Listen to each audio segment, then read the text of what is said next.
아유, 이민숙 집사님, 오래간만입니다. 여전히 안 들리시는가? 들리시나 보다. 네. 아, 반갑습니다. 오늘 우리 창세기 6장 공부하겠습니다. 한번, 안녕하세요. 아, 들리세요? 안녕, 네, 이제 들리세요? 네, 잘 들립니다. 네, 됐네요. 네. 우리 정예슬 집사님도 한마디 하세요. 마이크 테스트 한번 하게.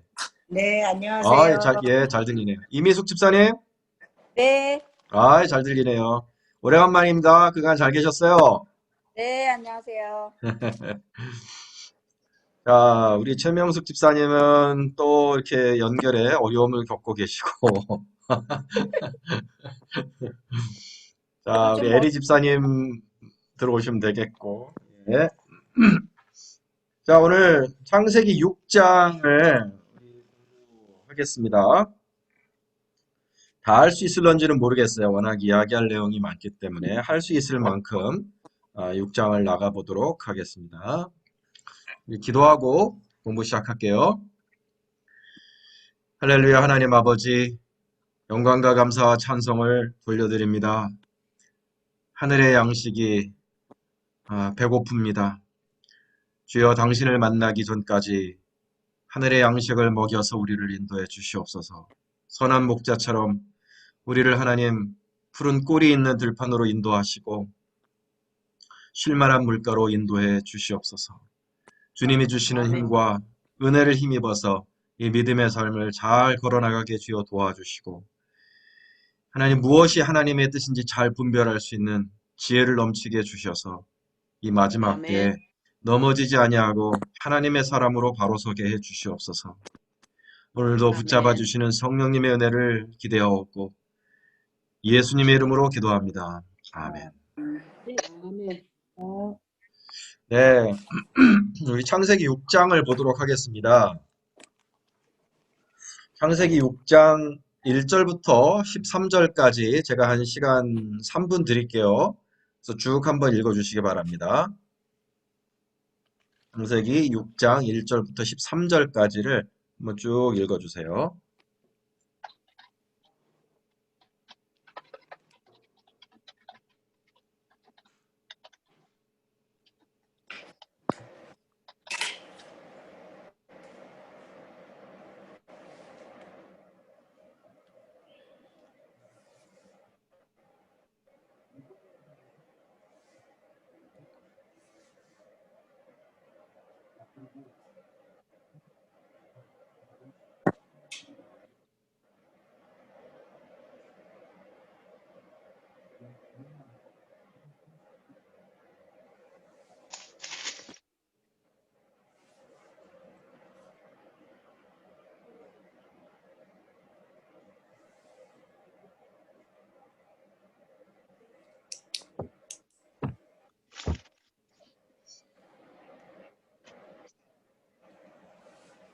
네, 다 읽으셨죠? 한 절 한 절 한번 이해해 보도록 하겠습니다. 어, 먼저 이 말씀은 두 문단으로 나눌 수가 있는데, 하나는 1절부터 7절까지고 8절부터 13절까지입니다. 8절부터 13절까지의 말씀이 노아에게 주신 말씀이고 1절부터 7절까지는 노아 이전에 주신 말씀이라는 것이죠. 물론 노아가 태어나기 전이라는 뜻은 아닙니다. 그러나 이 말씀을 노아에게 주셨는지 누구에게 주셨는지는 불분명해요. 그건 이제 차근차근 한번 풀어보도록 하겠습니다. 사람이 땅 위에 번성하기 시작할 때 아담으로부터 노아까지 10대입니다. 10대. 그런데 자녀를 거의 1000년에 걸쳐서 자녀들을 엄청나게 낳으셨기 때문에 다들 소위 말하는 기하급수적으로 인구가 폭발을 하게 됩니다.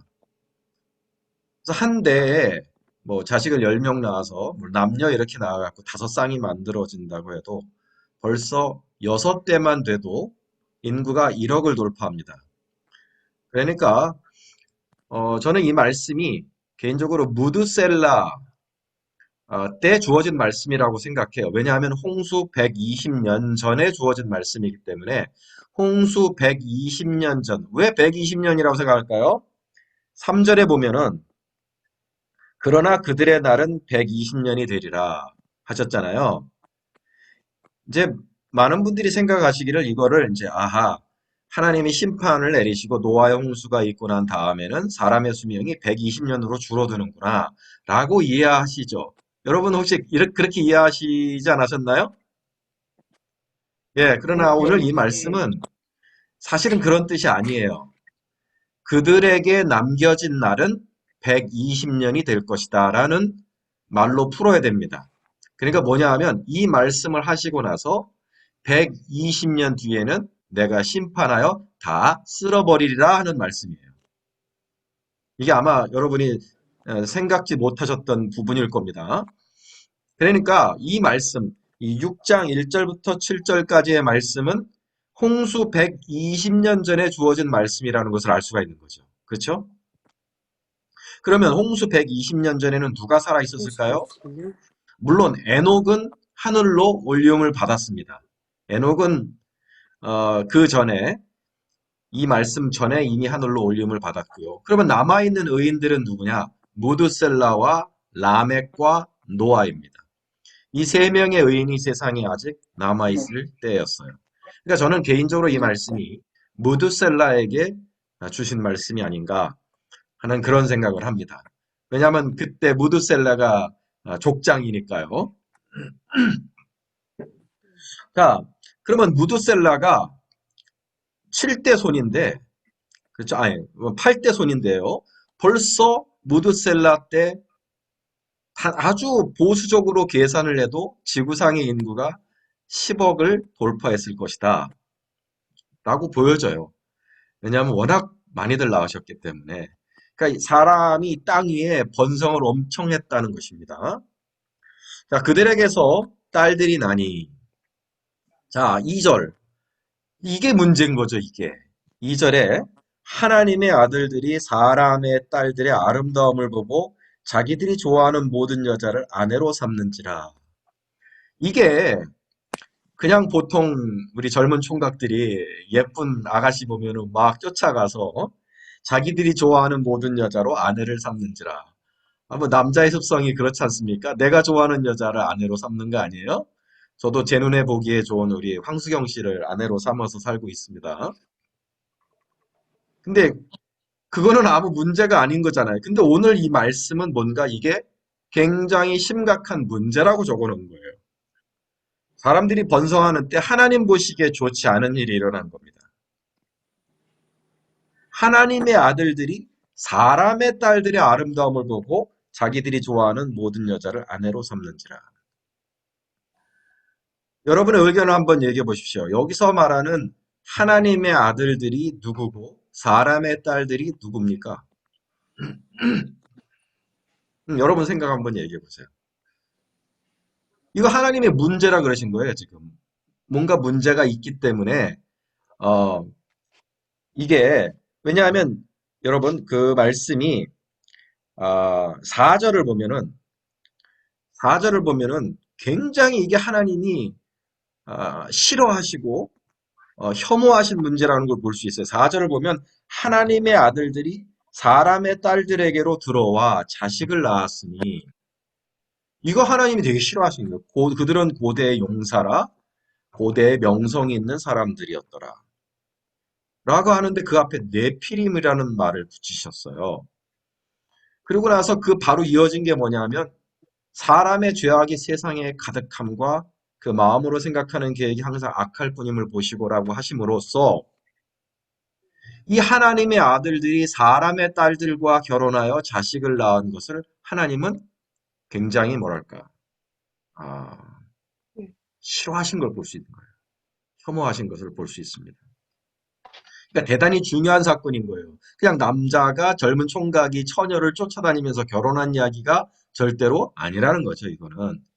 자, 여기서 말하는 하나님의 아들들과 사람의 딸들이 누구를 가리키는 걸까요? 한번 여러분 생각을 편하게 한번 얘기해 보세요. 정답은 없어요. 여러분 생각을 편하게 얘기해 보세요.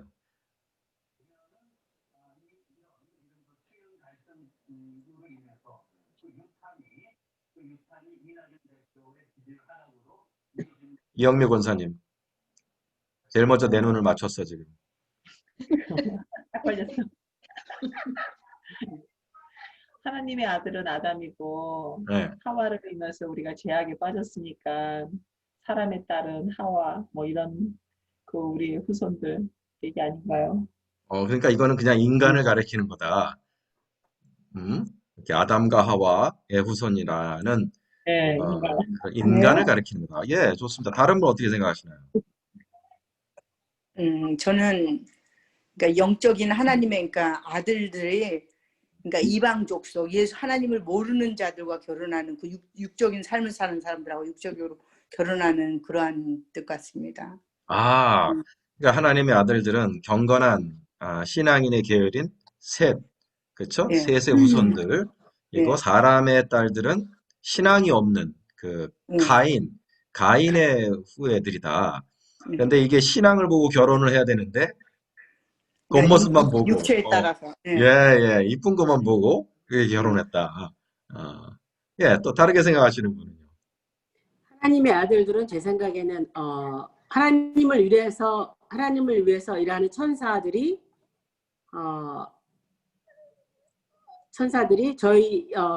저희가는 아담의 후예인 딸들을 사랑하고 하나님이 허락하시지 않는 관계를 맺는 것 같아요. 예, 아주 파격적인 이야기가 나왔습니다. 그렇게 생각하신 이유가 있나요? 어떤 그 이유가 있어요? 하나님의 그렇게 아들이라고 하셨으니까 하나님의 아들이니까 그러니까 이 땅에 존재하지 않는 그러니까 하늘을 위해서 일을 하는 천사들이라고 생각을 하고 사람의 딸들이라고 하셨으니까 사람의 딸들은 네, 뭐 저희는 뭐 다들 그냥 우리 인간의 딸을 말하는 예 것이다. 우리 아담의 후예가 아니었을까. 네, 그래서 좋습니다. 우리 한경희 집사님은 어떻게 다른 생각이 있으신가요? 저도 같은 생각인데요. 이거를 보면서 우리가 예수를 믿어서 우리가 하나님의 아들과 딸이 되잖아요. 네, 그래서 그런 면에서 볼 때에는 이 하나님의 아들이라고 여기서 지칭하실 때는 이미 예수님의 영이 있는 사람들이고, 그러니까 네, 네, 쪽이고, 보통 이 나머지 사람들은 땅에 거하는 이 사람들은 예수님의 영이 아직 없는 그러한 사람들. 그래서 영적으로 네. 그러니까 고려되는 정혜슬 집사님하고 의견을 같이 하시네요. 그렇죠? 같아요. 예, 예. 네. 이미숙 집사님은 어떻게 생각하십니까? 일단 이거 문맥으로 우리들한테 주는 말씀으로 볼 때는 저도 지금 그 말씀하신 분하고 똑같이 저도 믿는 자들과 안 믿는 자들을 이렇게 볼 네, 수 있고요. 또 진짜 좀 더 이렇게 성경적으로 해서 이렇게 들어가서 본다면 하나님의 아들들은 이런 우리가 보이지 않는 천사들에게 네, 사람의 닮은 대적하는 그런 사람들 아닐까요? 그런 사람들. 네, 네. 예, 여기서도 벌써 팽팽하게 갈리네요. 3대 2예요, 벌써. 캐스팅 보트를 우리 항수경 사모가 쥐고 있네요. 부탁해요, 사모님. 자, 사모님은 어디에다가 표를 던지는지 한번 봅시다. 근데 사모님 컨닝한 거 아니에요? 언니 알았어요. 근데 사절을 하고 연결을 지으면 그 하나님의 아들들을 천사들하고 보는 게 맞는 것 같기도 해요. 네, 역시 기어코 3대 3을 만드시네요. 오늘 내끼리 나왔고 그러면 이걸 봐서는 어떤 그 이미 하나님한테 쫓겨난 천사들이 있었을 네, 네, 네, 네, 네.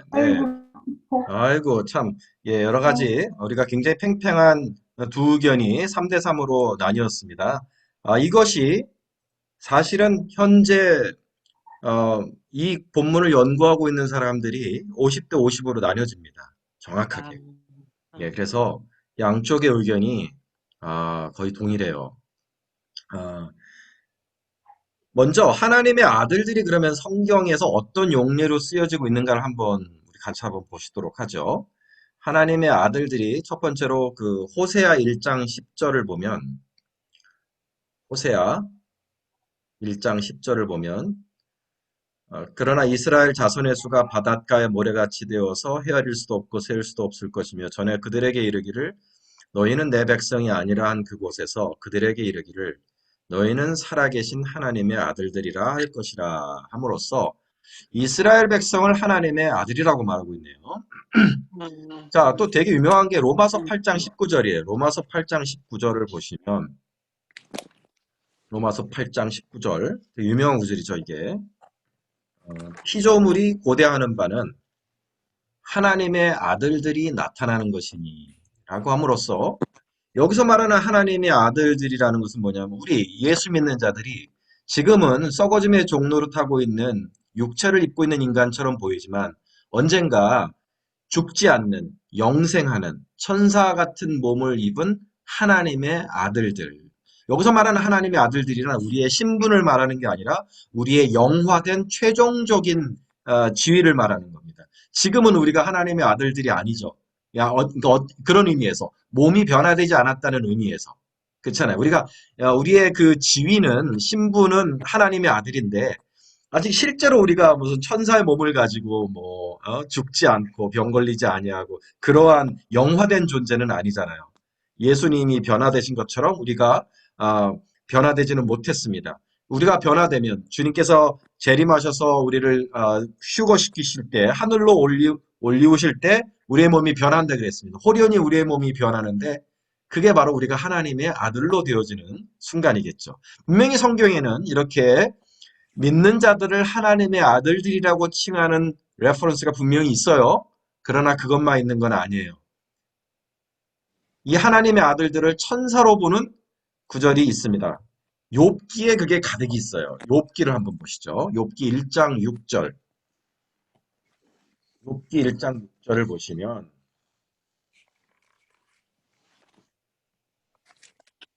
시편 앞에가 욥이에요.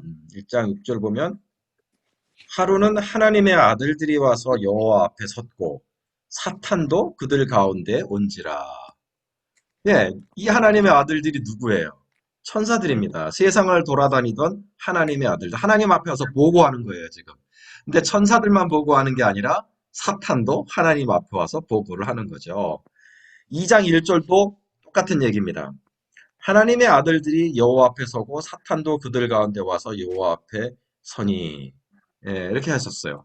그러나 38장 7절을 보면 더 아주 정확하게 나옵니다. 38장 7절을 보면 하나님께서 세상을 지으실 때 이야기입니다. 그때 새벽별들이 기뻐 노래하며 하나님의 아들들이 다 기뻐 소리를 질러느니라.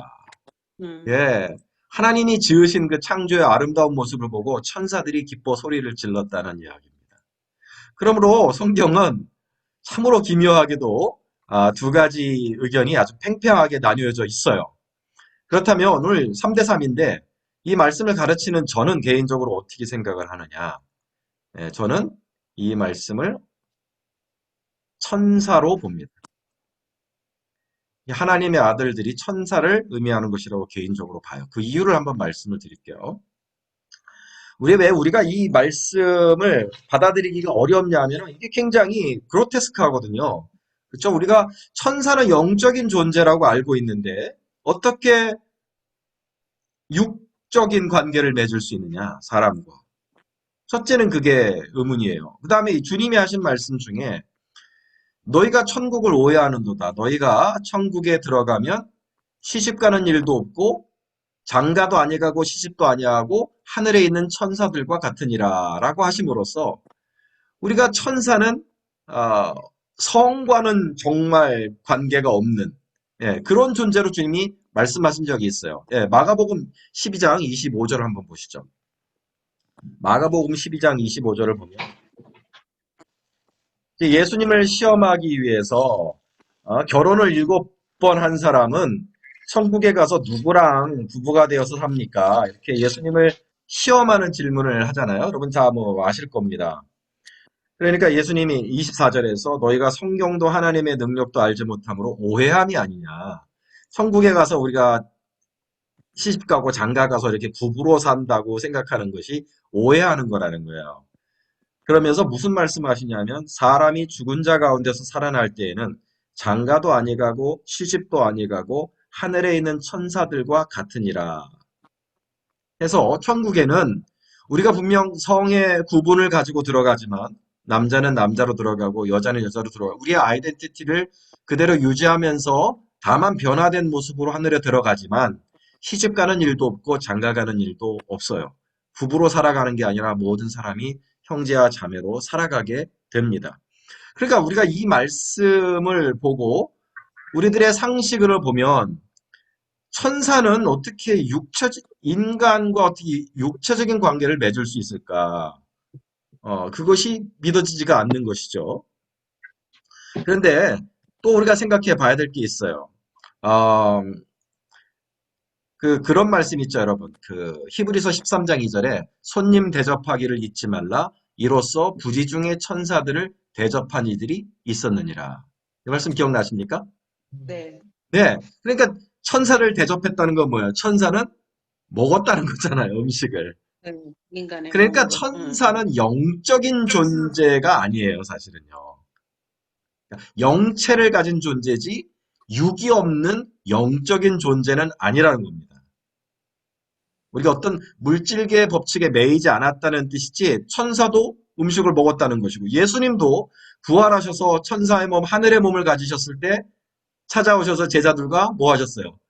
물고기를 구워서 드셨어요.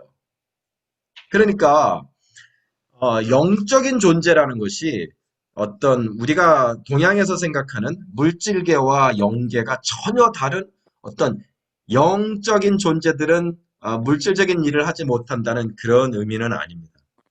음. 그리고 우리가 하늘에서 살아갈 때 영이 둥둥 떠다니면서 영으로 살아가는 게 아니죠. 우리가 부활해서 하늘나라에 올라갈 때는 뭐예요? 새로운 몸을 입는 거잖아요. 예. 네. 새로운 몸을 입는 것이지 몸을 떠나서 영으로 존재하는 게 아니에요. 새로운 몸을 입는 것이죠. 그러니까 영체라는 말이 맞는 거죠. 그래서 육적인 일을 이 천사들이 육적인 일을 하지 않는다는 거지. 천국에서 장가가고 시집가는 일을 천사들이 하지 아니한다는 것이죠. 하지 못한다는 뜻도 아니고 무성적인 존재도 아니라는 거예요. 그러므로 천사들은 어떤 그러한 일을 할 수 있습니다. 할 수 있어서 천사들이 타락한 거죠. 첫째로 그렇게 보는 것이 이 본문을 그렇게 보는 것이 성경적인 이유는 제가 성경적인 근거를 내려놓을게요. 드릴게요. 첫째로는 이 성경 말고도 이 창세 때 노아의 일을 다룬 수많은 문헌들이 성경 말고도 많이 있어요. 우리가 2차 텍스트, 3차 텍스트라 그러죠. 외경, 위경, 그 다음에 유대교의 전설들, 탈무드, 여러 가지 문헌들 속에서 이 노아의 이야기, 특별히 이 하나님의 아들들을 뭐라고 보고 있는지를 보면 되겠죠. 그러면 이론의 여지가 없어요. 아주 그냥 일치한 의견이 뭐냐면 이건 천사예요. 천사의 이야기로 보는 거예요. 특별히 에녹서라는 외경이 있습니다. 이건 위경이 아니에요. 외경이에요. 외경은 아리까리하다는 거예요. 이게 성경으로 될 법한데 좀 약간 찜찜한 부분도 있다는 것이지 위경, 거짓경이 아니라는 거죠. 그래서 에티오피아 정교회에서는 이 에녹서가 정경입니다. 캐논에 들어가 있어요. 정경 속에 성경의 일부로 그들은 보고 있는 거죠. 이 에녹서를 보면 바로 이 노아 때 이야기가 어마어마한 분량으로 기록이 돼 있어요. 굉장히 자세하게. 하늘에 천사들이 있었습니다. 어떤 천사들이냐면 천사 여러 가지 계급이 있는데 그 중에 여러분이 뭐 알고 있는 천사 계급 있잖아요. 가브리엘 잘 아실 거고 천사장인 누구야? 미카엘. 그다음에 하나님의 주변에 서서 하나님을 찬양하는 최고의 천사가 누구예요? 스랍. 그리고 그룹. 스랍과 그룹. 그 다음에 천사장이 있고 근데 그 천사장 아래 인간들을 살펴보라고 내려보내신 천사들이 있어요. 그걸 영어로 watchers라 그래요. watchers. 주시자들. 주시자들. 여러분이 그 노아라는 영화를 보시면 거기에 나오죠. Watchers, 주시자들이 나와요. 거기는 이렇게 흉물스러운 그 돌로 만들어진 그 괴물처럼 나오지만 실은 이 에녹서의 천사들을 가리키는 말입니다. Watchers. 근데 이 Watchers가 세상을 내려보다가 인간의 딸들의 아름다움에 넘어간 거예요. 그래서 땅으로 내려옵니다. 내려온 땅이 어디냐면 헬몬산에 내렸다는 거예요. 헬몬산에 내렸는데 그때 내려온 천사들의 이름까지 자세하게 그렇게 기록을 해 놓고 있습니다.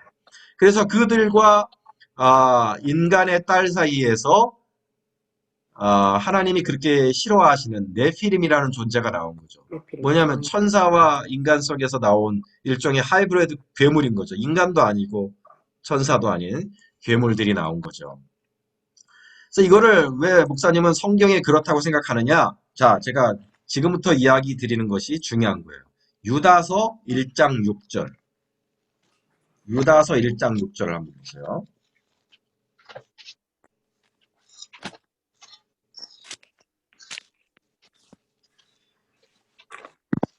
계시록 바로 앞에가 유다서입니다.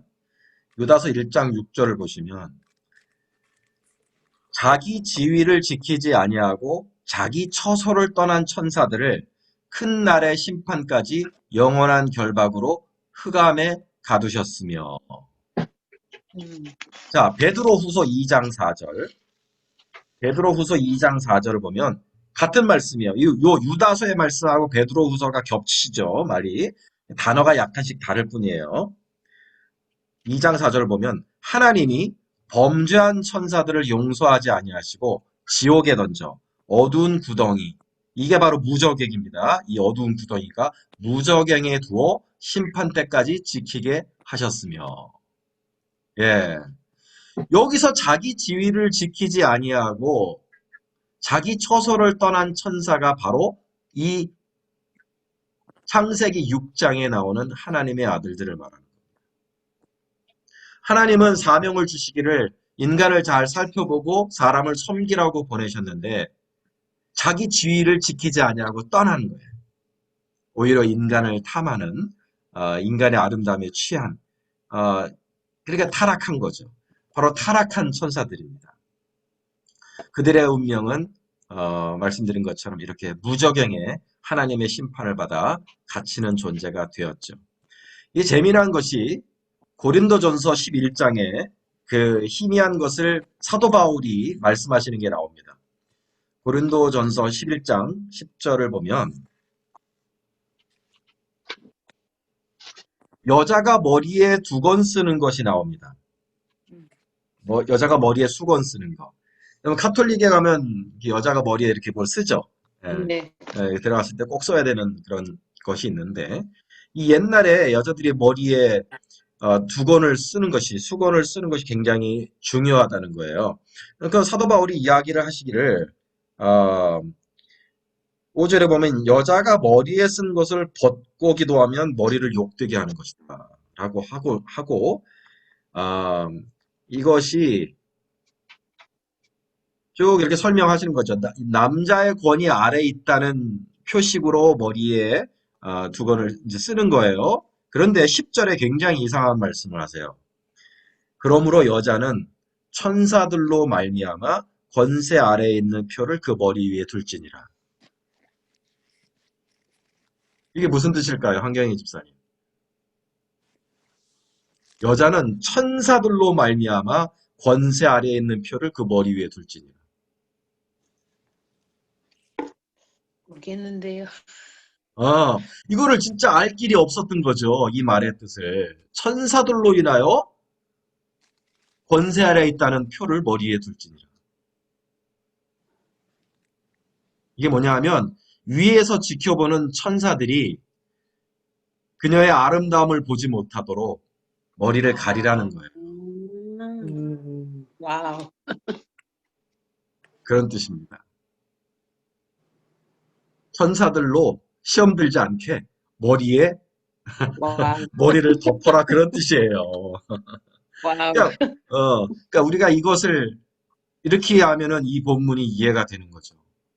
근데 천사들로 목사님, 예, 그러면 제가 이거 이제 주석을 여기 그러니까 밑에 토 다른 거 보니까 이게 하나님의 아들이 천사라고 나와 있어요. 저는 어저께 이거 읽으면서 그러면 영체인데 어떻게 딸들과 결혼했나? 근데 그러면은 그 당시에 육체를 입고 그러니까 돌아다녔다는 거 아니에요, 목사님? 그렇죠. 예, 그러면. 예, 그렇군요. 예. 그러니까 그래서 이해가 지금 안 됐어요. 하늘에 있는 천사들이 왜 그러면 시집가는 일도 안 하고 장가가는 일도 안 할까?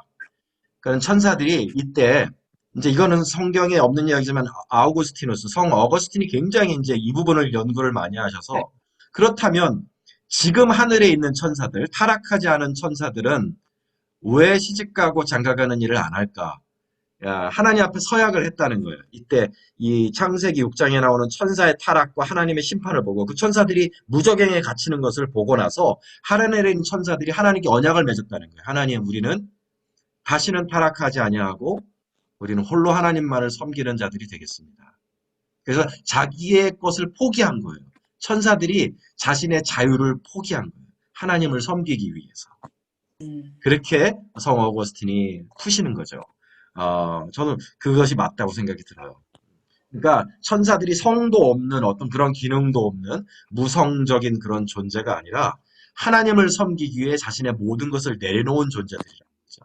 우리가 이제 사람들 우리의 언어 용법에 그런 말이 있잖아요. 천사 같아. 어떻게 저렇게 살 수 있어? 천사 같아. 우리 최명숙 집사님 정말 천사 같아. 우리가 그런 말 쓰잖아요. 그게 뭐냐 하면은 아무것도 기억 안 못하는 되는데. 무능력, 예? 아무것도 못하는 무능력한 자라는 말이 아니라 뭐예요? 정말 다 혈기도 부릴 수 있고 욕심을 다 내릴 수 있는데 그걸 다 내려놓고 정말 자기를 죽이고 온전히 하나님만 바라보는 그러한 마음을 가졌을 때 우리는 뭐라 해요? 천사 같다 그러죠. 예. 그게 그러니까 천사 같다는 게 할 수 없어서 안 하는 게 아니라 할 수 있고 타락할 수 있고 욕심을 부릴 수 있고 이 타락한 천사들처럼 할 수 있지만 천사들이 하나님을 섬기기 위해서 언약을 맺고 하나님 앞에 충성과 헌신을 맹세했다는 겁니다. 그러면 이 이후에는 타락한 천사가 없는 건가요? 없다고 보여집니다. 근데 여기가 생각할 사건이 있죠. 모르겠어요. 이거는 이때 성 어거스틴은 바로 이때 이후로는 타락한 천사가 없다라고 말을 하는데 우리가 이제 한번 성경에 나오는 이야기는 뭐냐면 예수 그리스도의 십자가 부활 승천 사건이 있을 때 요한계시록 12장을 한번 보시죠. 이건 제가 굉장히 자주 인용하는 성경이기 때문에 요한복음 12장을 보면 하늘의 반역 전쟁이 한 번 있어요. 하늘의 반역 전쟁이 한 번 일어납니다. 7절을 보시면 요한계시록 12장 7절을 보면 하늘의 전쟁이 있으니 미가엘과 그의 사자들이 용과 더불어 용과 그의 사자들도 싸우나. 그러니까 마귀 사탄에 붙은 천사들이 있어요. 그러니까 이 천사들이 누구냐? 이게 창세기 6장에 나오는 그 타락한 천사들이냐? 그때 분명히 하나님은 이 타락한 천사들을 뭐예요? 무저갱에 가두어 두셨다는 거예요. 무저갱에. 근데 이 사자들이 누구냐? 이것이 하늘에서 타락한 천사들을 말하는 것이다. 그렇게 볼 수가 있습니다. 이기지 못하여 하늘에서 그들이 있을 곳을 얻지 못하느니라. 왜냐하면 그 4절에 보면 하늘의 별 3분의 1을 끌어다가 땅에 던지더라 하는 말을 봐서 사람들이 이걸 가지고 하늘의 전쟁이 있었을 때 사탄이 천사 3분의 1을 자신의 수하로 끌어들였다. 뭐 그런 이야기를 하시는 분들이 있어요. 그런데 그건 정확치가 않아요. 그건 정확치는 않습니다. 그러니까 사단 마귀가 전쟁을 일으킨 것이고 그의 사자들을 데리고 전쟁을 일으켰지만 저는 이것이 그 마귀가 뭐가 있다고 하늘의 천사 3분의 1을 그렇게 자기 편으로 끌어들일 수 있을까? 너무 저는 근거가 빈약하다고 생각합니다. 그러므로 저는 여기서 말하는 사자들은 다른 존재를 말하는 것이다 생각. 이건 뒤에 이제 네피림을 이야기하면서 나올 것인데 여러분 네피림이 그러니까 천사와 사람의 여자 사이에서 나온 이 네피림의 존재가 뭐예요? 천사예요? 아니면 사람이에요? 아니죠. 천사도 아니고 사람도 아니에요. 그러면 네피림이 노아 홍수 때 죽었을까요? 안 죽었을까요? 다 죽었겠죠. 그쵸? 다 죽었어요. 그렇죠. 천사들은 무적행으로 던져졌고 네피림을 비롯해서 모든 사람은 다 죽었어요. 그러면 네피림의 영혼은 어디로 갑니까? 네피림의 그렇죠. 영혼은 사람의 영혼이에요? 천사예요? 이거는요. 타락한 천사. 아니 타락한 천사도 아닌 거죠. 인간하고 하이브리드인 거예요, 지금. 그러니까 네피림의 영혼은 우리가 지금 알고 있는 악령들이에요, 악령들. 아, 악령들. 그 사단 마귀 아래서 인간을 괴롭히고 우리를 괴롭히는 그 악령들이 누구냐? 바로 이 네피림의 죽은 영혼들입니다. 네피림. 왜냐하면 죽은 자들의 영혼은 다 수오레가 있고, 죽은 자들의 영혼이 우리를 괴롭히는 건 아니죠. 그건 다 뭐라 그래? 마귀 거짓말이에요. 우리가 무당이 뭐 우리 조상 뭐 빙의해 갖고서는 뭐 조상 흉내 내고 다 그 마귀 장난이잖아요. 왜냐면 한 번 갔을 때 음부 하데스로 던져졌을 때 다시는 돌아올 길이 없다고 했습니다. 그러므로 자 그렇게 해서 저는 이것을 그런 본문으로 보는 거예요. 그러면 이 네피림들이 어떤 일을 했느냐? 그 당시에 우리 에녹스를 보면 이 네피림들이 천사와 사람 사이에서 나온 이 네피림들이 무슨 일을 했냐 하면 어, 이게 덩치가 5m, 10m 정도 되는 거인들인 거예요. 그러니까 어마어마하게 먹어치우고 어, 먹을 것이 없어졌을 때는 뭐냐? 막 사람도 먹는 거예요. 그래서 뱀파이어의 시초가 이 네피림이다라고 보는 사람들이 있죠. 그러니까 이 네피림들이 어떤 우리가 보는 끔찍한 그 몬스터들, 끔찍한 몬스터들이었던 거죠. 어, 그래서 여기서 폭력의 시대가 나타나는 겁니다. 우리 아이들이 그 보는 진격의 거인이라는 그 애니메이션이 바로 그러한 모습을 그리고 있죠. 키가 막 10m 되는 거인들이 사람을 막 먹어 제끼는 그러한 그 만화를 그렸는데 이 사람이 아마 분명히 에녹서를 보고 그 애니메이션을 만들었던 것 같아요. 끔찍한 거죠. 이 몬스터가 사람을 그렇게 잡아먹고 먹을 게 없을 땐 그렇게 카니볼을 하는 그런 시대였으니까 정말 끔찍한 시대였을 것 같습니다. 자, 그래서 다시 본문으로 넘어옵시다. 창세기 6장을 넘어오면 바로 그러한 존재들이 어? 타락한 천사들이 내려오고 그들 사이에서 네피림이 나오고 그러니 어떤 세상이 됐겠어요? 어떤 세상이 됐겠습니까? 5절을 보시면 여호와께서 사람의 죄악이 세상에 가득함과 그의 마음으로 생각하는 모든 계획이 항상 악할 뿐임을 보시고 땅 위에 사람 지으셨음을 한탄하사 마음에 근심하시고 사람을 뭐라고 말씀하시 3절로 오시면 나의 영이 영원히 사람과 함께하지 아니하리니라고 하셨습니다. 하나님의 영이 떠나셨어요. 하나님의 영이 떠나셨습니다. 그리고 이는 그들이 육신이 됨이라라고 하셨어요. 여기서 말하는 그들이 육신이 됨이라라는 말이 무슨 뜻입니까? 사람은 육신이잖아요. 육신으로 지어졌고 흙으로 육신을 만드셔서 육신적인 존재가 이미 인간이 육신인데 이는 그들이 육신이 됨이라라는 말이 무슨 뜻입니까? 어떻게 됐다는 거예요? 하나님의 정혜진 영이 목사님. 하나님의 영이 하나님의 떠났다는 거죠. 하나님의 영이 떠나면 어떤 일이 일어납니까? 하나님, 그러니까 진짜 고기 덩어리뿐이 안 남는 거죠. 육신, 그러니까 죽어버리는 거죠, 영이. 그렇죠. 그러면 우리의 삶이 어떻게 변하죠? 사람의 삶이 어떻게 됩니까? 하나님의 영이 떠나면. 이제 자기 마음대로 사는 거죠. 악해진 자기 생각이 좋은 대로. 예. 자, 자기 생각에 좋은 대로, 그다음에 눈에 보이는 대로. 예. 예, 눈에 보이는데 이영미 권사님, 예. 뭐 인생에 그런 경험 없으십니까? 이렇게 성령이 나를 떠나셔서 내가 육체적인 욕심으로만 살았던 그런 때가 혹시 없으세요? 있어. 예. 있어요? 네, 있습니다. 고백하는 그때는 어땠어요? 정말 내 인생이 뭐가 나를 드라이브 하든가요? 세상적인 쾌락이 있죠. 세상적인 쾌락이 나를 드라이브하죠. 예, 우리 최명숙 집사님은 신앙생활 이렇게 하는 중에 그런 적은 없었나요? 그러니까 하나님의 영이 완전히 나를 떠나시고 나는 완전히 그냥 육체 욕심만 쫓으며 그렇게 살았던 때가 인생에 혹시 있었나요?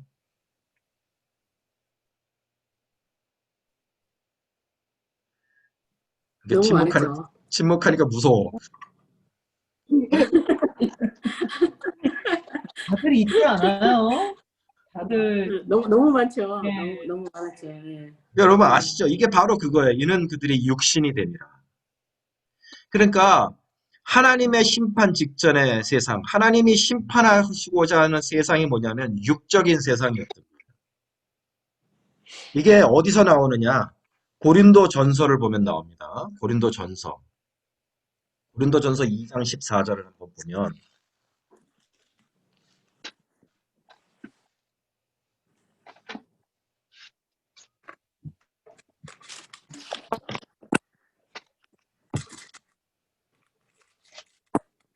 육에 속한 사람과 영에 속한 사람의 이야기가 나옵니다. 고린도전서 2장 4절이요, 목사님? 14절, 14. 응. 자, 보세요. 불쌍하죠. 예. 육에 속한 사람이 하나님의 성령의 일들을 받지 아니하나니 이는 그것들이 그에게는 어리석게 보이며. 그러나 15절에는 뭐예요? 신령한 자가 나와요. 신령한 자는 그러나 모든 것을 판단한다 함으로써 사도 바울은 세 사람을 어떻게 나누느냐? 신령한 사람, 영이 있는 사람과 육에 속한 사람으로 나누고 계셔요. 신자는 신령한 자고 구원받는 자는 신령한 자고 하나님의 심판을 받는 자는 육에 속한 자입니다. 성령이 없이 육의 욕심에 이끌려 살아가다가 망하는 거예요. 그래서 오늘 창세기 6장에 이는 그들이 육신이 됨이라 라고 했을 때는 바로 그러한 우리들의 모습을 보여주는 겁니다. 하나님의 영을 가지고 하나님의 영이 축복인 줄도 모르고 그게 진짜 나를 존귀하게 만들고 그것이 나에게 영생을 주는 소중한 것임을 모르고 성령을 근심케 하고 결국에는 성령을 내가 쫓아버린 거예요. 성령이 떠나셨어요. 우리 사도 바울이 계속 말씀하신 너희는 성령을 근심케 하지 말라. 신자의 삶을 한마디로 정리하시는데 너희는 성령을 근심케 하지 말라. 그런데 성령을 계속해서 근심케 하면 성령이 참 좋으신 분이에요. 우리가 그냥 근심케 하고 회개하고 근심케 하고 그래도 안 떠나시는데 정말 돌아오라 그렇게 말씀하시다가 진짜 돌아오지 않잖아요. 진짜로 성령이 떠나시는 거예요. 근데 성령이 떠나면 끝이에요. 내가 성령을 근심하게 할지라도 성령님과 같이 살아야지 성령이 떠나시면 끝이라는 것을 볼 수 있어요. 그건 하나님의 심판에 처해지는 거예요. 그래서 예수님께서 뭐라 그랬어요? 내 이름을 모독하는 것은 사함을 받을 수 있지만 성령의 일을 회방하는 자는 사함을 얻지 못하리라 하셨잖아요. 아멘. 그러니까 예수님은 내 자신의 이름을 예수님의 이름을 욕하고 이렇게 모독하는 것은 용서하실 수 있는데 성령을 회방하는 거예요. 그러니까 성령을 무시하고 성령을 대적하고 성령이 결국 떠나시도록 만드는 자는 사함을 얻지 못한다 그랬어요. 그러니까 성경은 처음부터 끝까지 신자들을 너희는 고린도 교회 교인들을 보시고 사도 바울이 뭐라 그러셨어요? 너희는 너희 속에 성령이 거하시는 성령의 전인 줄을 알지 못하느냐. 성령을 지키는 게 제일 중요하다 하시는 거예요. 우리는 성령의 전이기 때문에 성령을 지키는 영적인 존재가 되는 것이 우리들의 아이덴티티고 거기에 구원이 있고 거기에 생명이 있는 건데 만약에 이 성령을 우리가 거슬러서 성령이 원치 않으시는 일을 서슴지 않고 하고 성령을 근심하게 하다 못해서 성령이 나에게서 떠나시잖아요. 그러면 끝이에요. 이거를 다윗이 처참하게 깨달았어요. 처절하게 깨달았어요. 다윗이 시편 51편에서 그가 크게 범죄하고 났을 때 뭐라 그랬어? 하나님께 계속 크게 범죄하고 막 회개의 눈물을 떨어뜨릴 때 그가 하나님께 뭘 구했습니까? 시편 성령을 51편에. 예. 보시면 10절을 보면 하나님이여 내 속에 정한 마음을 창조하시고 내 안에 정직한 영을 새롭게 하소서 나를 주 앞에서 쫓아내지 마시며 주의 성령을 내게서 거두지 마소서. 그러니까 주님이 나를 쫓아내시는 거하고 성령님이 떠나시는 것을 동일하게 생각하고 있는 거예요. 그러니까 성령이 거두어지는 것이 제일 두려웠던 거예요. 이 다윗에게는. 여러분은 어떻습니까? 여러분의 신앙생활은 지금 누구에게 굉장히 예민하십니까? 누가 나를 떠날까봐, 응? 누가 나에게서 멀어질까봐. 우리가 사람은 굉장히 근심하고 염려하는데 내가 성령에게서 멀어질까봐, 내 성령이 나를 떠나실까봐 그것을 우리가 두려워한 적이 있나요? 그거를 성경을 아는 사람은 신앙의 진리를 아는 사람은 내 안에 계신 성령님을 지키기 위해서 온갖 노력을 다해야 됩니다. 그게 신앙생활이라고 할 수 있겠어요. 자, 3절로 다시 돌아옵니다. 창세기 6장 3절에 그들이 육신이 됨이라. 이렇게 해서 육신이 됐어. 성령이 떠나신 육신이 되었어요. 그러니까 그들의 날은 120년이 되리라. 자, 이제 이해가 되시는 거죠, 여러분? 하나님께서 보시고 폐괴하고 부패하고 포악한 세상이 되어서 성령이 떠나셨어요. 성령이 떠나셨다는 것은 이제 심판이 온다는 뜻이에요. 버려졌다는 뜻이에요. 응? 그러니까 그들의 날은 120년이 되리라는 말이 인간의 수명은 120년으로 줄어들리라가 아니에요. 이제 그들에게 남은 날은 120년 뿐이다. 120년 이후에는 내가 그들을 심판한다. 노아의 방주 심판. 이때 살아남은 사람이 누구라고요? 무드셀라, 라멕, 노아. 이 세 사람의 신앙의 위인이 살아 있었습니다. 노아가 노아 홍수 때 600살이에요. 그러니까 노아는 120살을 빼면 언제요? 480세 정도 되었겠죠. 무드셀라는 훨씬 더 나이가 많았겠죠. 예. 무드셀라는 이제 뭐랄까 840세 뭐 이렇게 됐겠죠. 왜냐하면 969세에 죽었고 그가 죽은 해에 뭐예요? 홍수가 났으니까. 그렇죠? 그래서 이 말씀이 떨어졌을 때 849세에 정말 머리가 하얀 그런 족장, 신앙의 족장이었겠죠. 그 아들 라멕도 굉장히 훌륭한 신앙인입니다. 이 무드셀라와 라멕을 이 120년 동안 무드셀라와 라멕과 노아가 무슨 일을 했을까요? 어떤 삶을 살았을까요?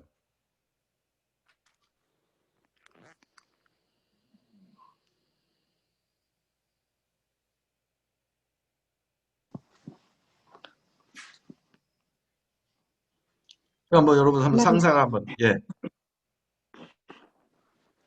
그러니까 당대 의인이라 그랬으니까 예. 의롭게 살 뿐만 아니라 이제 저기 심판이 온다고 전했겠죠. 하나님의 맞아요. 심판이 온다고. 예. 하나님의 심판이 곧 오리라. 예. 무드셀라는 그 이름 자체가 뭐라 그랬어요? 그가 죽으면 셀라. 사실은 셀라가 아니라 셀라크인데 하나님이 심판하시리라. 그가 죽으면 하나님이 심판하시리라. 그런 이름이었잖아요. 그래서 에녹이 그런 이름을 지어준 거예요. 이 아이가 죽으면 세상의 심판이 오리라. 와, 그러니까 이름이 진짜 살벌하지 않아요? 그러니까 이 사람이 걸어다니면서 What's your name? 무드셀라 그러면은 난 내가 죽으면 세상의 심판이 와. 이런 이름 자체가 전도요 선지자의 메시지였던 거죠. 그러니까 그 삶이 어땠을까요? 하나님의 심판을 전하고 회개하라. 하나님께로 돌아와라. 아직 시간이 있다. 아직 시간이 있을 동안에 하나님께로 돌아오라. 그렇게 외쳤을 것 같습니다. 그러다가 드디어 이제 시간이 왔어요. 어느 정도 시간이 흘러서 하나님이 노아를 부르십니다. 자, 그것이 8절부터 일어나는 일이에요. 어느 정도 시간이 흘렀을까요? 즉 노아가 이 노아의 방주를 준비한 게 몇 살부터 준비했을까요? 그러니까 많은 사람들이 이제 아까 120년 이야기를 보고 노아가 방주를 120년 동안 준비했다고 했는데 그건 아니에요. 그거는 성경의 이야기와 다릅니다. 그러니까 1절부터 7절까지의 이야기가 한 번 있었고 한참 시간이 흐른 다음에 8절부터 이야기가 다시 시작이 되는 거예요. 즉 노아에게 초점을 맞추어서 자, 노아가 하나님께 방주를 지으라는 말씀을 받습니다. 내가 이제 곧 세상을 쓸어버릴 심판을 내릴 것인데 너는 그 홍수를 피할 방주를 지어라 라는 말씀을 듣습니다. 그때가 언제였을까요? 그때가 우리가 힌트를 알 수 있는 것은 세 아들을 낳았으니 셈과 함과 야벳이라. 그러니까 노아가 이 말씀을 받았을 때 방주를 지으라는 말씀을 받았을 때 그의 나이가 뭐냐 하면은 아까 480세라 그랬는데 아들을 이미 낳았을 때라는 거죠. 세 아들을 낳았다는 거죠. 그러니까 아마도 창세기 11장 10절 보면은 502세에 셈을 낳았다는 말씀이 나옵니다. 그러니까 이 세 아들이 어느 정도 다 자라서 며느리까지 얻었을 때, 왜냐하면 며느리까지 방주에 드리라는 말씀이 있으니까 이 말씀을 대략 그래서 계산을 해보면 이 말씀은 홍수가 시작되기 전 80년에 주어진 말씀입니다. 홍수가 시작되기 80년 전에 노아에게 이 말씀이 내려왔습니다. 그러니까 저는 개인적으로 노아는 방주를 80년 동안 지었다라고 생각해요.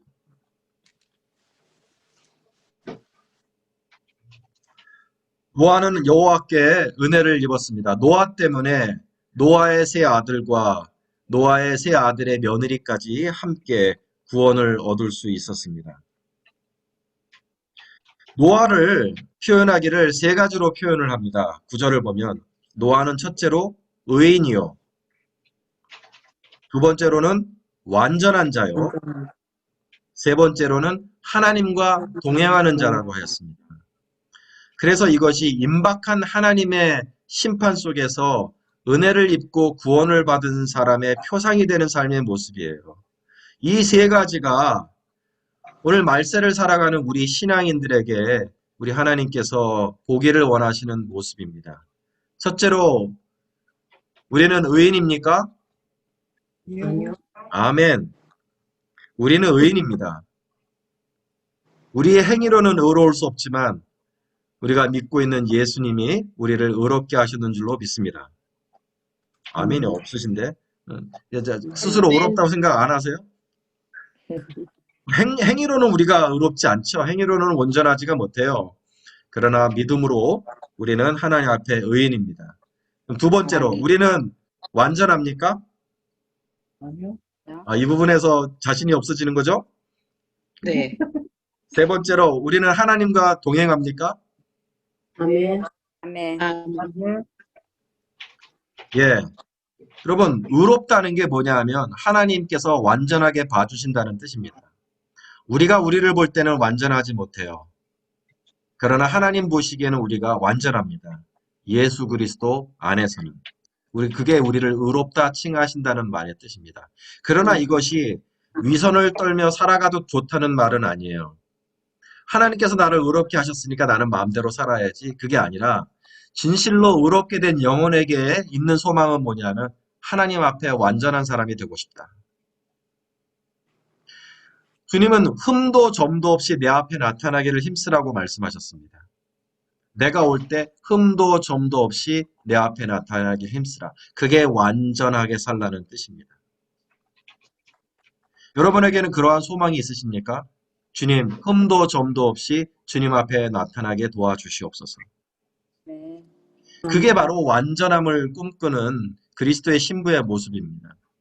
그것은 내가 한 점의 흠도 없는, 한 점의 실수도 없는 그런 퍼펙트한 인간이 된다는 뜻이 아니라 성령님이 이끌어 주시는 대로 성령님이 내게 말씀해 주시는 흠과 점들을 계속 조금씩 내려놓는 거예요.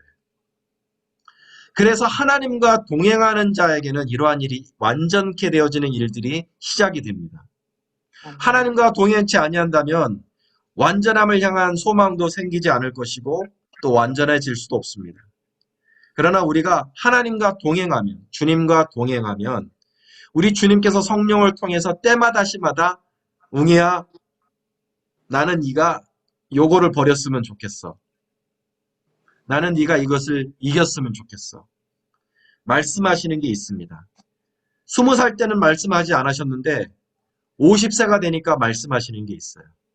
내 인생을 주관하신 목자처럼 이끄시는 주님께서 내 인생의 순간, 적절한 순간마다 우리 주님이 요구하시는 완전함이 있습니다. 주님이 요구하시는 순종에 내가 아멘하며 따라가면 그게 완전한 겁니다. 여러분 그러면 아시겠죠? 신앙의 완전함은 뭐냐? 내가 조금의 실수도 하지 않는 그런 퍼펙트한 사람이 된다는 뜻의 그런 완전함이 아니에요. 내가 완전한 사람이 된다는 것은 뭐냐? 주님과 동행하면서 주님이 내게 요구하시는 그것을 하나 둘씩 아멘, 아멘 하면서 순종하며 따라가는 것이 그것이 완전한 사람의 길입니다. 그것이 하나님께서 우리에게 보기를 원하시는 완전함의 길입니다. 그래서 노아처럼 완전한 자가 되기를 소망하는 마음이 저와 여러분에게 있기를 바랍니다. 오늘 이 말씀을 보면서 노아는 정말 의롭고 완전하고 하나님과 동행하는 자였구나. 훌륭하다. 그러니까 당연히 구원을 받았겠지. 그게 아니라 하나님, 저도 노아와 같은 삶을 살게 해주세요. 이미 하나님은 나를 의롭게 하셨으니 내가 하나님 앞에 완전한 자가 되기를 원합니다. 주님과 동행하며 주님이 내게 오늘 말씀하시는 것에 내가 아멘하며 순종하며 나아가길 원합니다. 이게 저와 여러분에게 우리 주님이 원하시는 완전함이라고 저는 확신해요. 주님은 퍼펙트한 걸 요구하시는 게 아니에요. 주님이 요구하시는 것은 오늘 말씀하시는 것에 대한 obedience, 순종입니다. 순종하는 자가 완전한 사람이라 생각해요. 그러한 성도들이 되어서 이 말세를 맞이할 수 있기를 바랍니다. 네.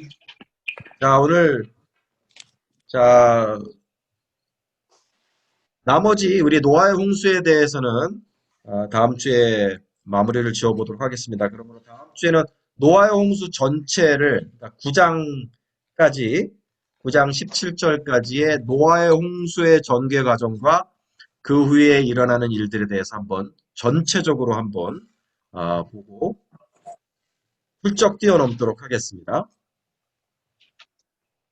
목사님 혹시 질문 잠깐만. 네, 질문해 주세요. 예.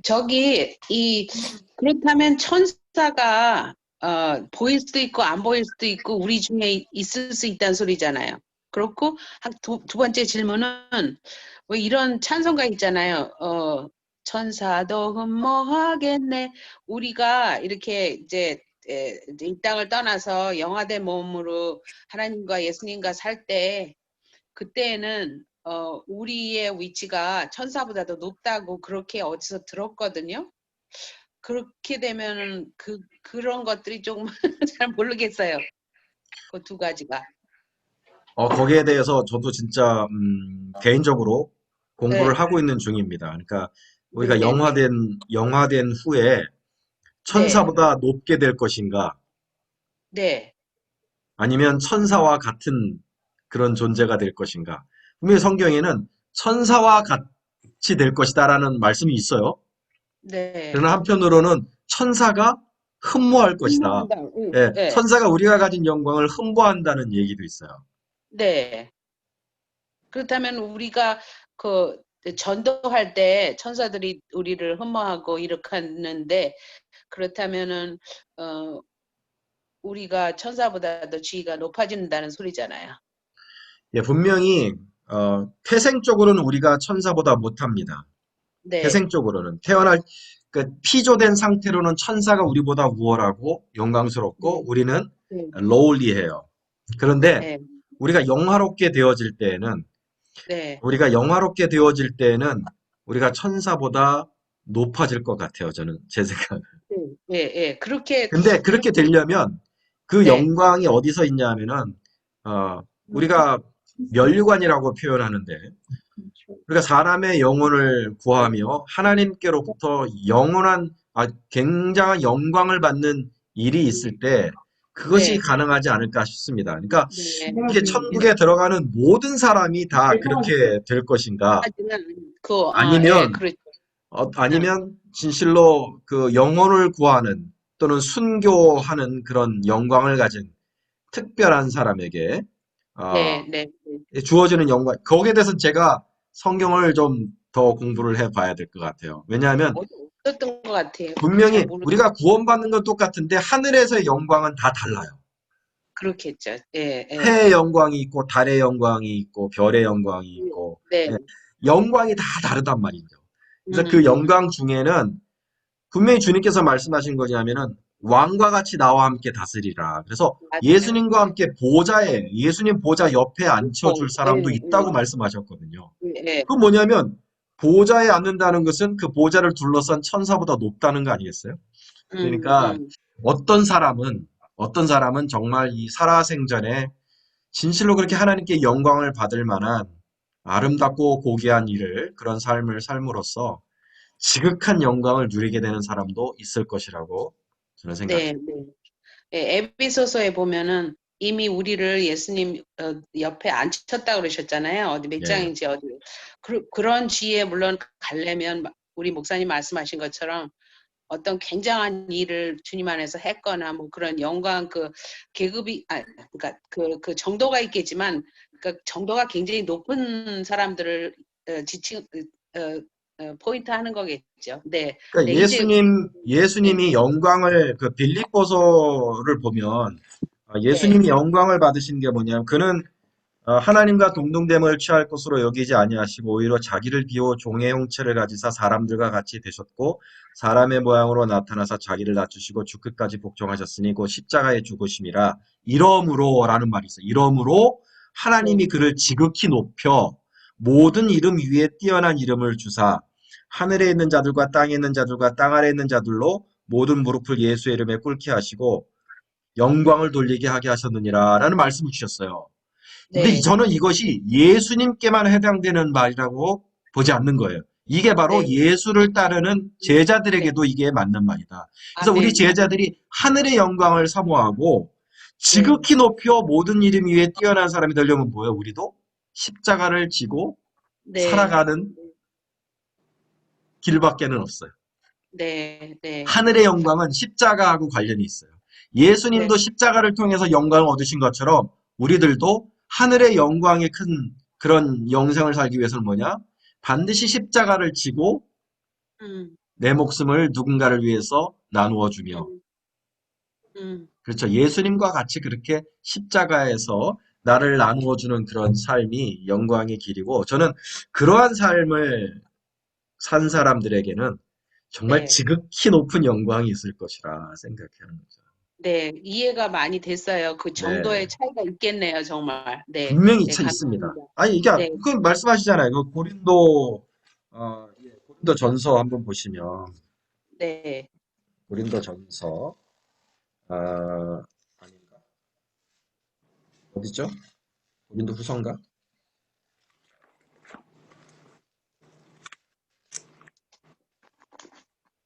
다 똑같이 취급받을 수는 없겠죠. 한 제가 일이 딱 생각이 안 나요. 다른데.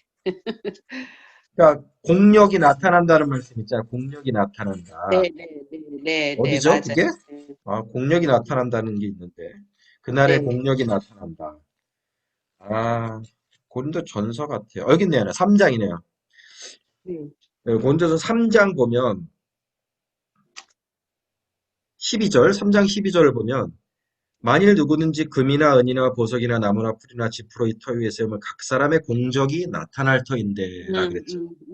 네, 네, 네. 우리가 공적으로 구원받는 건 아니에요. 그러나 아니지만, 네. 공적이 구분이 안 되는 건 아니에요. 공적으로 네. 구원받는 건 아니지만 공적으로 영광을 얻는데 그래서 공적은 하나님이 다 카운트를 하세요.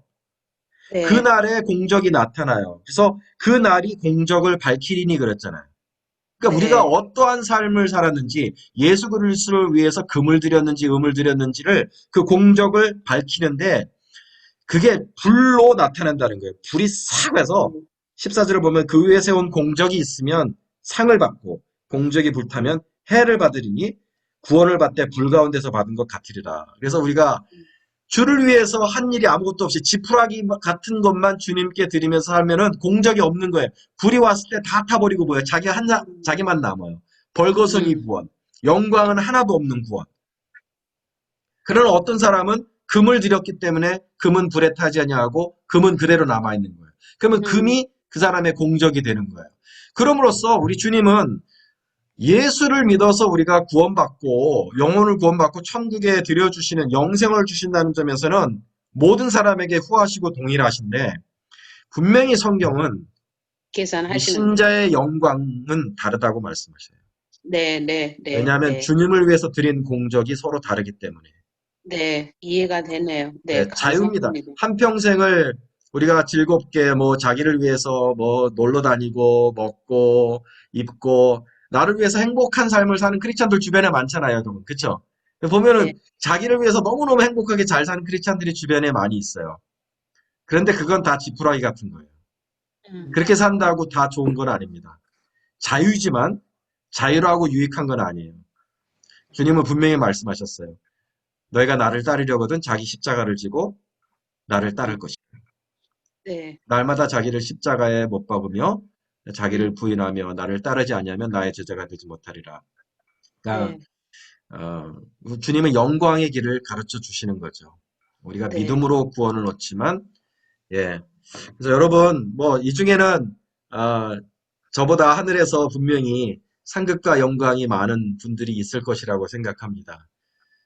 단 한 가지밖에 없어요. 내가 십자가에 달려서, 그러니까 내가 부정되는 거죠.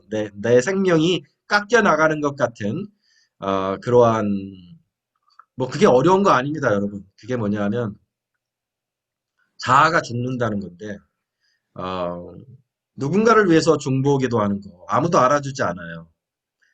아무도 알아주지 않고, 누군가를 위해서 금식하는 거, 여러분 아무도 알아주지 않습니다. 누가 알아줘요? 누군가를 위해서 금식한다고 해서? 근데 누군가를 위해서 금식하는 거예요. 정말 불신자를 위해서 하나님께로 돌아와야 될 사람들. 누군가 기도하는 사람이 있어야 그 사람이 영혼이 구원받을 거 아니에요. 그런데 그 사람을 위해서 금식 기도하고 골방에서 기도하는 그 고통을요, 알아주는 사람은 없습니다. 이 세상에서. 근데 그게 저는 십자가라 생각해요. 아멘. 이게 내가 죽는 작은 순간순간. 그래서 저는 기뻐요. 그러한 그 은밀하게 금식하며 누군가를 위해서 기도하는 그런 순간마다 하늘에 쌓았다. 저는 그러한 감사를 하나님께 드립니다. 하늘에 상급 많으신 여러분들 되시길 바라겠습니다. 아멘. 아멘. 네. 자, 오늘 성경 공부는 여기까지 하도록 할게요. 더 질문 없으시면은 여기서 우리 매짐을 하도록 할게요. 자, 오늘 어떠한 그 말씀이 또 새롭게 여러분 또 배우시게 된 것인지 새로 배우게 된 것들 또는 마음에 남은 교훈들을 우리 한 번씩 나누고 기도하도록 하겠습니다. 오늘은 황수영 사모님부터 먼저 한번 할까요?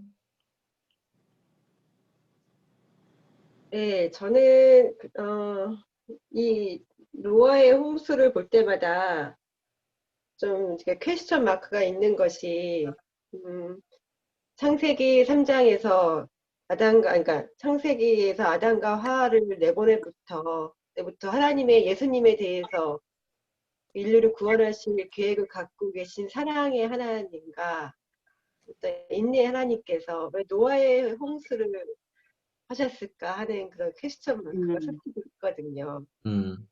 참고 왜 뭐 어차피 다 참으시는데 이거를 꼭 하실 필요가 있었을까 하는 그런 퀘스천 마크가 있는데 오늘 들었던 생각은 어떤 이렇게 타락한 천사들을 통해서 어떤 인간이 이렇게 악해졌다는 관점으로 본다고 하면 그 타락한 천사들이 그 땅을 지배했을 어떤 악한 영적인 힘이 굉장히 강했을 것 같아요.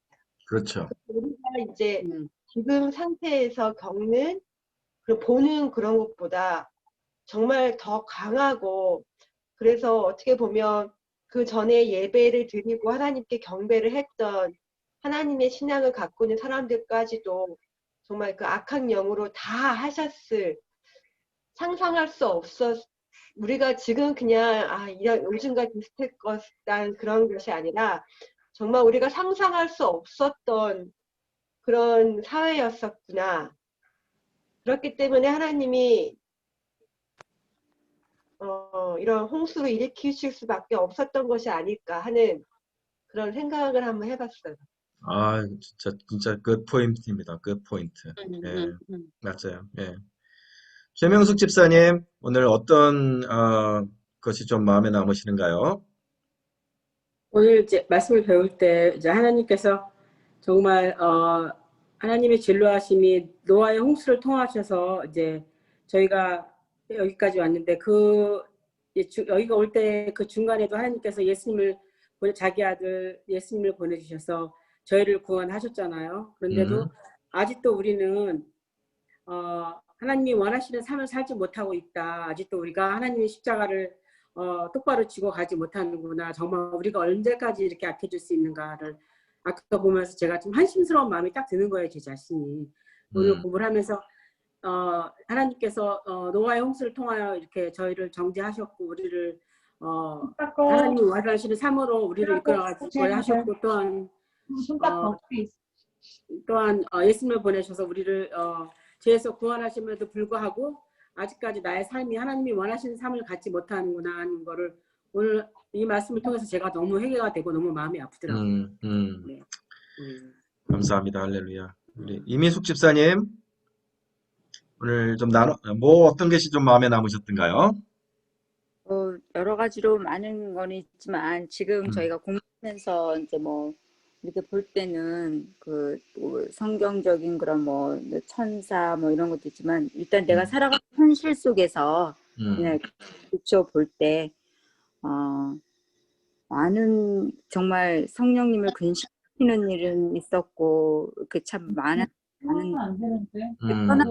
성령님이 떠나가지 않기를 바라는 그런 그 마음도 가졌었고 이런 걸 지난 날을 이렇게 생각하고 참 정말 깨어 있어야 되겠다라는 생각이 들었어요. 그냥 이렇게 영들도 사람의 모양으로 나타나는 영들이 나를 매일같이 집어삼키려고 정말 좋은 곳으로 오고 옆에 있을 텐데 그러려면은 나는 정말 하나님의 영을 가지고 정말 이렇게 게으름 피우면 되겠다라는 그런 생각을 해봤어요. 네, 아멘. 감사합니다. 굉장히 참 적용을 잘하시네. 우리 정혜실 집사님. 저는 과거에도 그랬지만은 지금도 우리가 주님과 동행하지 않고 진짜 주님을 의식하지 않으면은 우리는 언제든지 악에 빠질 수 있다는 거예요. 그리고 삶 속에서 악은 늘 공격해 오지만 정말 우리가 깨어 있고 말씀대로 살려고 노력하지 않으면 우리는 넘어갈 수뿐이 없는 것 같아요. 정말로 너무너무 세상이 지금을 봐도 악한데 그 전에 주님이 그러니까 하나님이 노아를 통해서 심판을 하셨는데도 지금 현재도 흘러온 게 죄악은 더 커지고 더 굵어지잖아요. 그렇기 때문에 내 속에 있는 정말 내가 주님과의 동행함과 또한 죄악과 싸움에서 우리는 어느 것을 정말 성령을 근심하지 않게끔 어느 것을 쫓아가고 어느 것을 잡는 것이 우리의 정말 죄를 이길 수 있는 그러한 것들인 것 같아서 주님과 동행하는 것이 늘 정말 축복이라고 생각합니다. 네, 아멘. 네. 이영미 권사님 마이크가 꺼져 있어요, 지금.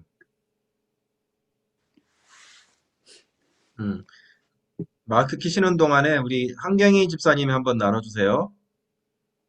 네, 저는 뭐 이제까지 천사 그러면 천사 그렇게밖에 몰랐는데 오늘 이렇게 우리 목사님을 통해서 또 많은 신학자들을 통해서 천사에 대해서 깊이 있게 알아보는 시간이 돼서 굉장히 좋았고요.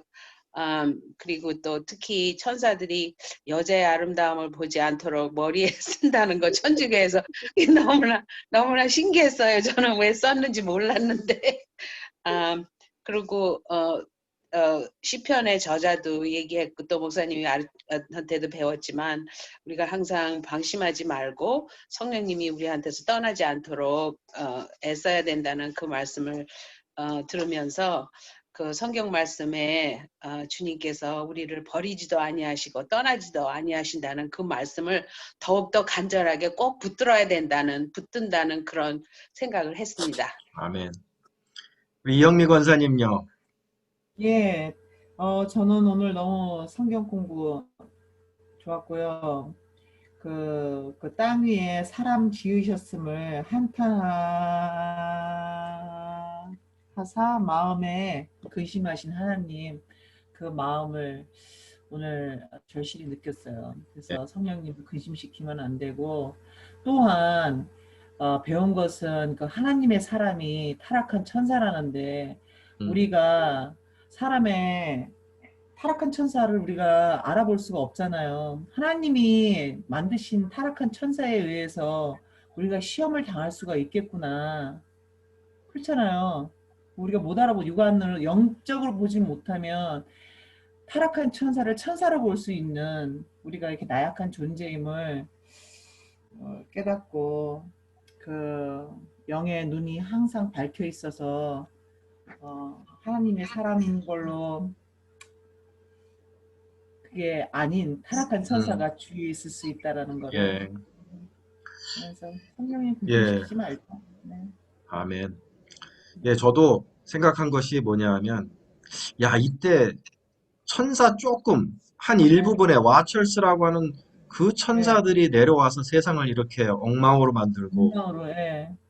이렇게 근데 하나님, 그 천사는 우리가 크리에이트한 게 아니잖아요. 예, 하나님이 그런 시험을 우리에게 주셨을까요? 아니, 천사를.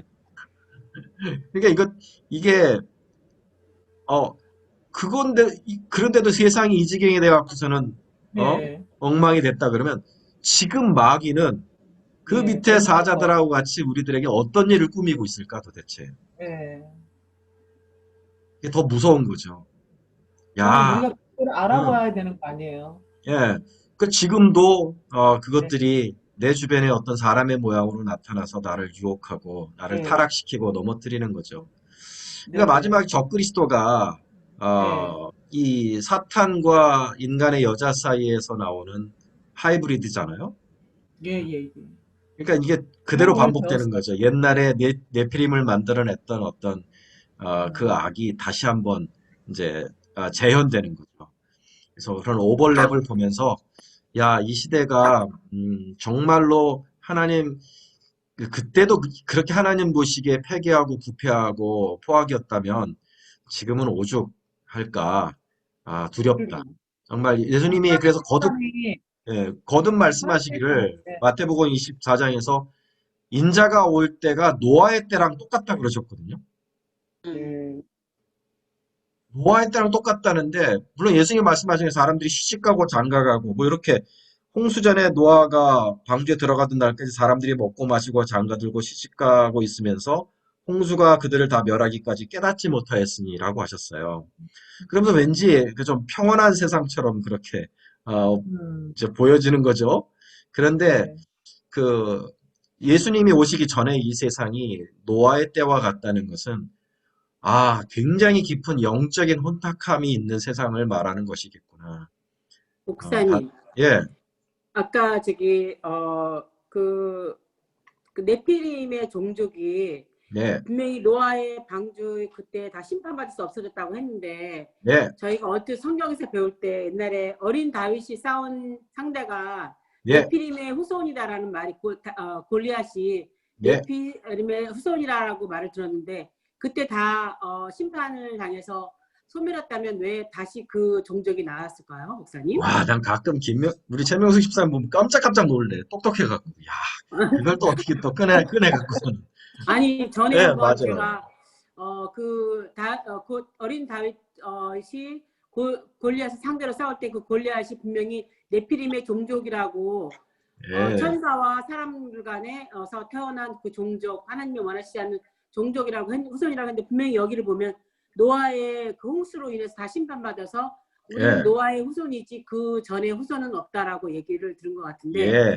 어떻게 자, 그런 말이 나왔을까요? 민수기 13장 33절에 있는 말씀입니다. 민수기 13장 33절을 보면은, 이 이스라엘 자손이 가나안에 들어와서 네피림의 후손을 맞닥뜨리게 되죠. 몇 절이요, 목사님? 13장 33절. 네. 이거 아까 내가 사실 준비했는데 그냥 넘어갔거든요. 시간이 없어서. 그래요, 목사님. 여기 그래 기어이. 있네요, 정말. 예. 뒤집어내네요. 자, 33절을 보면, 예. 이 가네스 바데아를 정탐하러 간 이 정탐대가 아낙 자손을 마주치는데 그를 뭐라 그러냐면 네피림 후손인 아낙 네. 자손의 거인들을 보았나니라고 했어요. 그러면 네피림이 그러면 홍수 때 몇 놈이 살아남아서 씨를 퍼뜨린 거냐? 그러니까. 예. 그래서 재미난 이야기가 있어요. 굉장히 재미난 이야기가 있긴 있어요. 이거는 뭐 사실인지 아닌지는 모르겠지만 이제 그러한 그 유태교의 제2 텍스트들을 보면은 어떤 전설이 있냐면 네피림 중에 하나가 노아의 방주를 지켜줬다 이거야. 노아의 방주를 지켜줬다. 그 노아라는 그 미국 영화를 보면 그런 얘기가 나와요. 네피림이 그 노아를 돕는 얘기가 나오죠. 그게 이제 전혀 근거가 없는 얘기 아니었던 거죠. 그래서 고놈 하나는 살아남았대요. 그래서 살아남아서 그게 정착한 게 어디냐? 헐몬산 있죠, 헐몬산. 헐몬산 아래. 예, 헐몬산 아래가 여러분 보면은, 거기가 그 바산이라는 지역이거든요. 헐몬산 바로 안에 바산. 그래서 바산이 거인족 국가예요. 모든 그 거인족이 거기서 나오고 바산에서 밑으로 내려간 게 아낙자손이에요.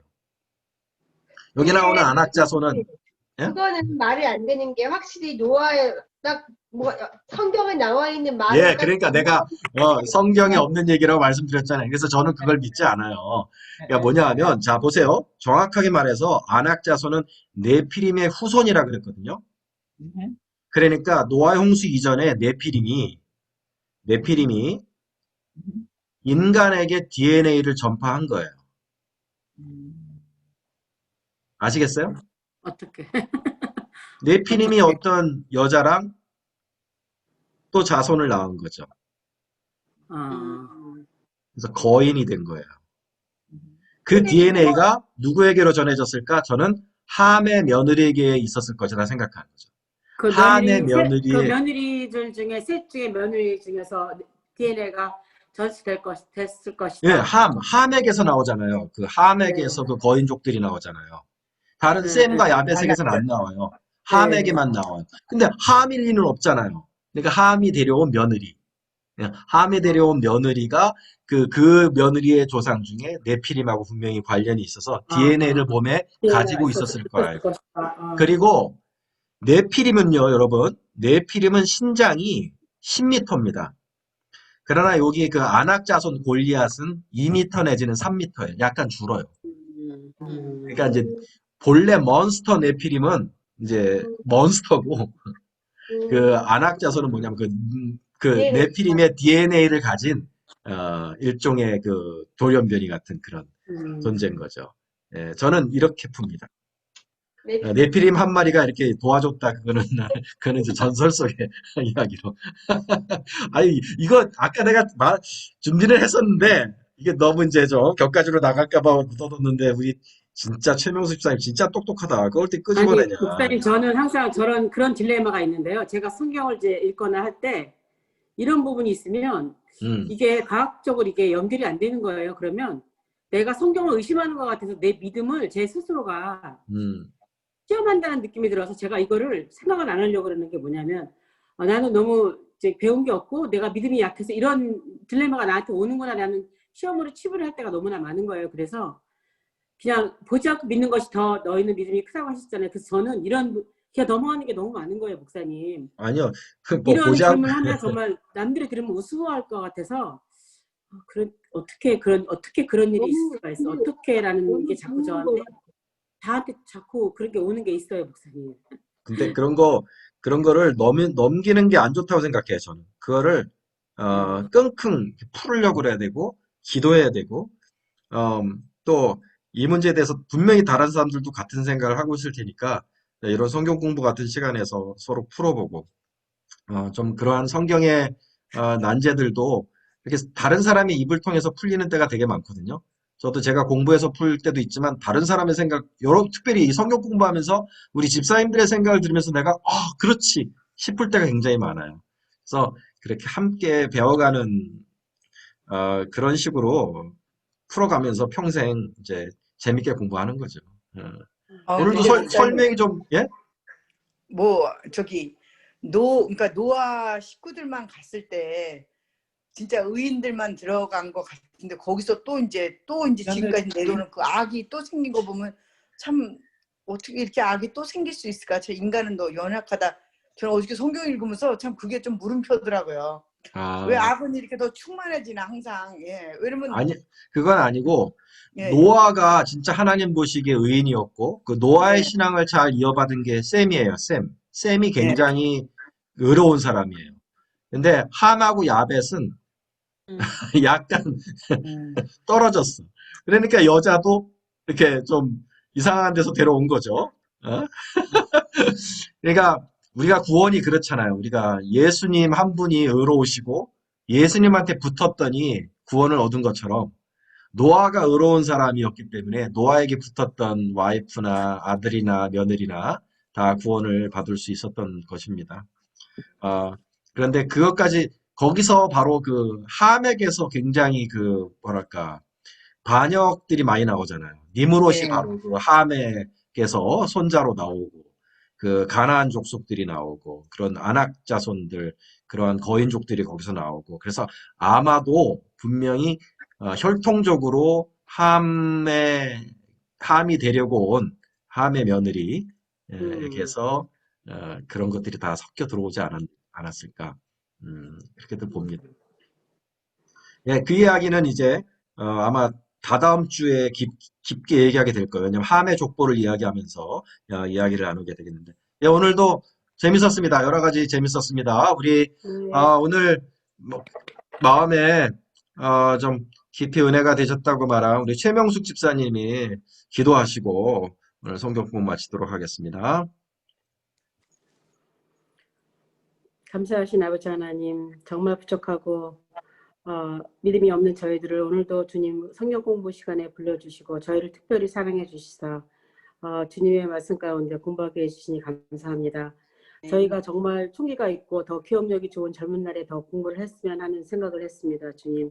그러나 주님 이제라도 늦지 않았으니 주님 말씀 가운데 저희를 불러주시고 주님과 동행하며 순종하며 따라가는 성령님이 원하시는 완전한 삶을 살 수 있도록 하여 주시옵소서. 항상 하나님께서 이끌어 주시는 대로 늘 회개하며 하나님께 항상 돌아오는 삶을 살 수 있도록 주님 인도하여 주시옵소서. 아멘. 오늘도 주신 말씀 주님 감사하며 이 말씀 가운데 살 수 있도록 저희가 늘 힘쓰며 아버지 저희가 오늘도 주님의 십자가를 지고 따라가는 삶을 지향할 수 있도록 주님 인도하여 주시옵소서. 아멘. 감사하고 우리 구주 예수 그리스도의 이름으로 기도드렸나이다. 아멘. 감사합니다. 감사합니다. 아유, 감사합니다. 감사합니다. 아유, 재밌었습니다. 아유, 네, 감사합니다. 자, 그러면 이번 주일도 우리 밝은 얼굴로 만나겠습니다. 감사합니다. 들어가세요. 네.